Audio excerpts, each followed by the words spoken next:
the reason we feel change is not possible is because we have conjured up this corrupt ANC government as a big, unmovable monolith.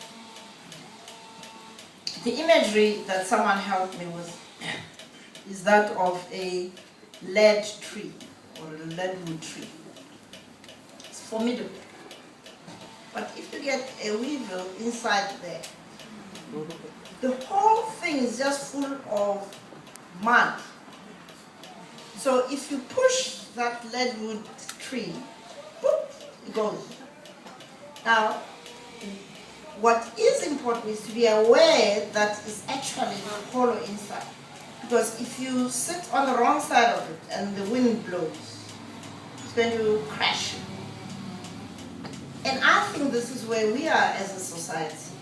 The ANC is in power with 38% of the total eligible vote. 40% of those people who voted for the ANC in 2009 say they are disillusioned, they won't vote for the ANC anymore. No. First of all, the 62% is a huge market. Second, if you take away 40% of those who voted for them in 2009, this is a humongous opportunity for change. But we don't see it. We believe the lie that we will win, that's what they say, their Royal Majesties. And we buy into that. So I think the most important task, all of us who are looking to strengthen our democracy, is to believe that change is possible and that every vote counts towards that change. Because in 2009, why they are in power with this 38, it's because 13 million of us chose not to vote in 2009.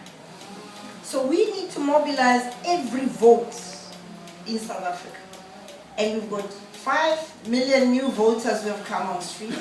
Yes, Professor Malema will take some of them. But there will be many more who don't go there.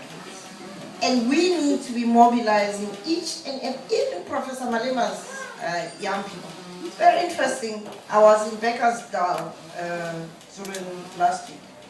And there were 1,000 people under attack. And they, as you know, Bekkersdal is very angry and very disillusioned. But they invited us to go there because there are volunteers of ours working. And as I walked in, they were toy-toying and singing to welcome me, and one of them was this red beret guy. It's very interesting. He took off his beret and greeted me in the most respectful manner. What does it tell you? These are young people who want to be acknowledged, who want to be embraced. Like every young person. Many of them grew up without parents. They just need that love. Now imagine if we as a collective of people really committed to democracy, if we were to show this love to every young person that we meet. And unfortunately the churches have dropped the ball, the synagogues, the mosques, and so we don't have any more of that spiritual leadership that spoke with such conviction about the outrage of marginalization and oppression. And we haven't left again. As you say, we haven't left for the people who are getting the quality of education where 30% is a pass mark. That is an outrage. The women who are dying in childbirth, that's an outrage. The women and children who are being killed, outrage. We continue to sing along. So I really believe that we are being called, each and every one of us in this room and in this country who are Democrats, to stand up, to say enough is enough. And I'm not going to just say enough is enough. I'm going to make sure not only do I register and I vote, but I will mobilize people to register and vote for the future, which will be different from this. In AHA, we have a policy in terms of what we do with those young people who are not in school, not in training, and not in jobs. We have 5 to 6 billion rand every year going to the SETAs. Our policy is sweep up every one of those young people in our who are parking cars. How can you park cars? And washing cars. How can you do that? But they've been humiliated to do that. So come Malema says, well, we'll give you a house, we'll give you a farm, we'll give you... Why won't they go?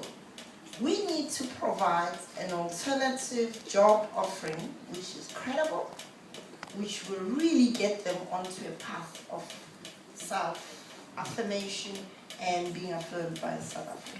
It is possible. Okay.